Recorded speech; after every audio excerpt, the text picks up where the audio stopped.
Ang bagyong si Glenda migawas na sa Pilipinas apan wala gipasaylo ang nasod sa mga danyos nga dala niini. Kaganinang alas 6 sa buntag matog sa NDRRMC nga 38 na ang natalang patay. Napo ang injured ug 8 ang missing. Matod sa ahensya nga sagad sa mga nangamatay na datugan og kahoy ug electrical posts. Apan bisan pa man nga nakagawas na si bagyong Glenda, alerto gihapon karon ang pag-asa sa posibleng pagsulod na sab sa bagong low pressure area nga nasigpatan duol sa Northern Mindanao. Kung mosulod kini sa Pilipinas, nganlan kini og Henry.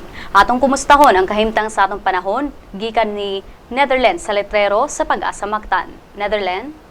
Mo kini ang kahimtang sa panahon karong adlaw. Aduna kita nasigpatan na low pressure area ug base sa atong available data nahimutang kini sa 970 kilometers east sa Northern Mindanao. Ug sa atong forecast ang tibok Central Visayas karon hangtod Biyernes makasinati og init na panahon ug katag na pagpanag-om hinubanan sa patak-patak na pag-ulan, kilat ug pagpanugdog labi na sa hapon ug gabi. Pagabot sa Sabado ngadto sa Lunes makasinati kita og mapanganuron na kalangitan inubanan sa mga pag-ulan, kilat o pagpanugdog. Mo katong atong latest weather update sa dugang pa na impormasyon, bisitaha ang www.pagasa.dost.gov.ph.